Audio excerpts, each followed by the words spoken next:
अगर हम इंडिया की इंटरनल पॉलिटिक्स की बात करें, अभी नरेंद्र मोदी अपना जो तीसरा टर्म है वो नाउ ही हैज स्टार्टेड, लेकिन the way which he used to get popularity and majority in the house in Lok Sabha, वो इस इलेक्शन में उनको नहीं मिल सकी। और हम लोगों ने देखा है कि एक तरह का रिसर्जेंस जो है वो राहुल गांधी का और इंडियन नेशनल कांग्रेस का वो हम लोगों ने देखा है इंडिया ब्लॉक का।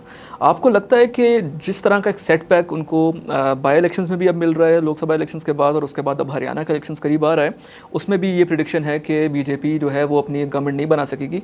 आपको लगता है कि इंडिया जो है वो कोई इस तरह का कोई वाक़या जो है फिर से ऑर्केस्ट्रेट करने की कोशिश करेगा, जिससे वो एक इंडिया और पाकिस्तान के दरमियान जो है वो एक ऐसी लड़ाई या ऐसा कोई फसाद फैलाने की कोशिश करें जिससे जो है वो अपने वोटर्स को वापस ले सकें? या इंडिया की पॉलिसी इस दफ़ा डिफरेंट होगी और वो कोशिश करेंगे कि जब नरेंद्र मोदी जिस वक्त पाकिस्तान आए भी थे नवाज शरीफ साहब के दौर में, उस तरह से मामलात को बेहतर करने की तरफ जाएँ? ऑल्दो जयशंकर जो कि एक्सटर्नल अफेयर्स मिनिस्टर हैं, उन्होंने कोई बयान जो है वो बड़े नेगेटिव किस्म के उनकी तरफ से आ रहे हैं, स्पेशली एससीओ समिट जो पाकिस्तान में होने वाला है। लेकिन आपको क्या लगता है कि इंडिया में जो इलेक्शन का जो सेटबैक मोदी साहब को मिला है, उसके बाद उनकी क्या पॉलिसी हो सकती है? जी बिल्कुल, देखिए पिछले इलेक्शन में आपने सही कहा, उनको वो तो कह रहे थे कि अब की बार 400 पार, तो बजाय वो होने के वो अपनी अक्सरियत भी खो बैठे। वो पिछले इलेक्शंस जो हैं 2019 के, उससे भी बुरा परफॉर्म किया, बल्कि उनको एक कोलिशन गवर्नमेंट बनानी पड़ी, जो कि पहले उनकी कोलिशन गवर्नमेंट नहीं थी। तो उसमें थोड़ा सा उसको शॉक पहुंचा। फिर एक और चीज़ इलेक्शन में हुई कि इस इलेक्शन में देखें वो जो था ना, जो उनसा हेट वोट थे ना, जो कि वो एंटी मुस्लिम एजेंडे पे लेते थे, और सिर्फ पाकिस्तान से नहीं, नॉट जस्ट एंटी पाकिस्तान बल्कि anti Muslim within India as well. वो वहाँ पे भी ऑलमोस्ट 200 मिलियन मुस्लिम हैं, मुसलमान वहाँ पे जो रहते हैं। वो कामयाब नहीं हुआ, वो इतना चला नहीं। शुरू में उनका रेटरिक उस पर ज़्यादा नहीं था, लेकिन जब उन्होंने देखा कि शुरू में इलेक्शंस, क्योंकि उनका इलेक्शन आपको पता 3 हफ्ते चलता रहता है, और वो सारे उस दौरान में वो उनको पता चलता है कि वोटिंग का तनासुब कैसे जा रहा है। तो जब उनको लगा कि वोटिंग उतनी नहीं हो रही जितनी वो तो कर रहे थे, और ज़्यादा वोटिंग उनको हेल्प करती है जनरली ना, तो उन्होंने फिर दोबारा से वो रेटरिक शुरू कर दिया ना। और फिर इस तरह की बातें कि जी ये जो बच्चे ज़्यादा पैदा करते हैं, ये जो हमारी रिसोर्सेज हमसे छीन लेते हैं, और ये इस तरह की फजूल बातें अनफॉर्चुनेटली की उन्होंने मुसलमानों के बारे में जो इंडिया में रहते हैं, और फिर पाकिस्तान के बारे में भी, और मस्जिदों के सामने जाके जलसे किए, प्रोटेस्ट किए बीजेपी के रहनुमाओं ने। लेकिन उसका नतीजा क्या निकला? और फिर उन्होंने क्लेम किया, देखे हमने कहा था हम ये बाबरी मस्जिद गिरा के राम मंदिर बनाएंगे, और हमने बना दिया। लेकिन उस कॉन्स्टिट्यूंसी में भी जहाँ राम मंदिर बनाया गया वहाँ पे भी हार गए। तो वो जो हेट का जो एजेंडा था ना, वो जो डिवाइसिव एजेंडा था, वो इतना नहीं चला जितनी कि वो उनकी तवक्को थी, जो हर बार जितना चलता था।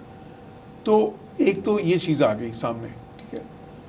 अब देखिए ना, लोगों के इसके बाद रिएक्शन दो होते हैं। एक बार होता है एक चीज़ ना चले तो आप उस पर डबल डाउन करते हैं कि चले और भी इसको पुश करते हैं, जी मतलब जो नहीं चला तो हम ज़्यादा शो करते हैं, शायद हमारी कोई कमी रह गई इसके रेटरिक में।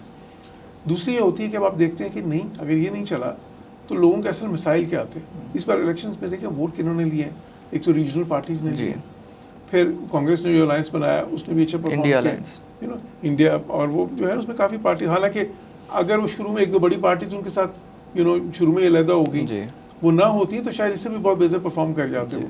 और फिर ये भी है कि देखें जो बीजेपी है वो काफ़ी सारे इलेक्शंस में थोड़ा सा दोस्त भी जमाती है, उनकी ग्रास रूट्स लेवल पे काफ़ी वहाँ पे थोड़ा सा वो जो है ना, इस तरह की ऑर्गेनाइजेशन है जो लोगों को थोड़ा सा वो वो उस तरह की टेक्टिक्स भी यूज़ करती हैं, जो स्ट्रॉन्ग आर्म टेक्टिक्स जिसको कहा जाता है। फिर वो गवर्नमेंट फंक्शनरीज जो हैं वो भी उन्होंने अपनी मर्जी के हर जगह लाए होते हैं। उसके बावजूद भी ये इतना क्लोज हो गया था इलेक्शन। तो दूसरी जो उनके पास ऑप्शन होगी वो ये होगी कि अब देखेंगे लोगों के असल मसाइल क्या हैं।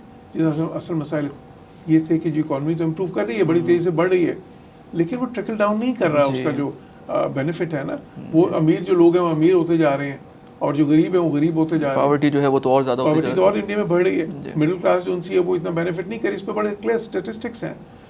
तो समझदारी तो ये होगी कि जब पता चल गया कि जी ये चीज़ नहीं चल रही, वो जो हेट जो हम और डिवाइसिव जो उनसी है एजेंडा लेके चलते थे, और वो इंसाइटमेंट जो उनसी है इस किस्म की, तो फिर दूसरी तरफ आएँ, उस पर काम ज़्यादा करें।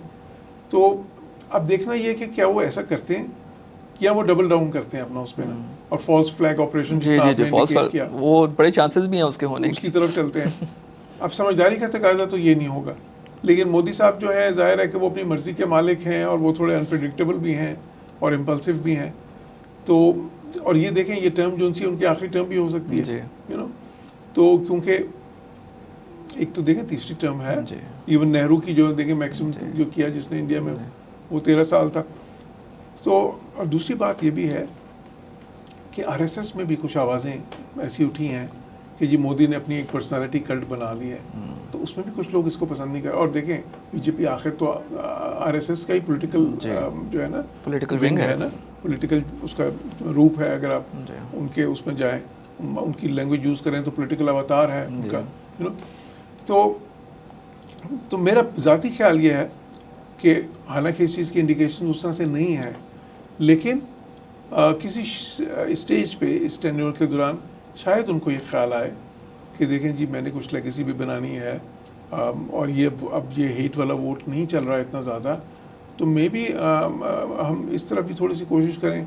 और फिर ये ना सिर्फ पाकिस्तान, अब देखें उनको रिवर्सेस तो हुए हैं ना, सिर्फ पाकिस्तान का मसला नहीं है। जैसे मैंने कहा बांग्लादेश में एक मेजर रिवर्सल हो गया है, बाकी मुल्क भी कोई इतना खुश नहीं है इंडिया के साथ। तो उनकी जो सो कॉल्ड एक उनकी जो पॉलिसी जिसकी जयशंकर बड़ी बात करते हैं, नेबरहुड फर्स्ट पॉलिसी, जो मोदी ने 2014 में आके शुरू की, वो पॉलिसी तो फेल होगी, यू नो। तो अब जब ये सारा हुआ तो उनको एक रिव्यू करने की और एक कोर्स करेक्शन की ज़रूरत तो है।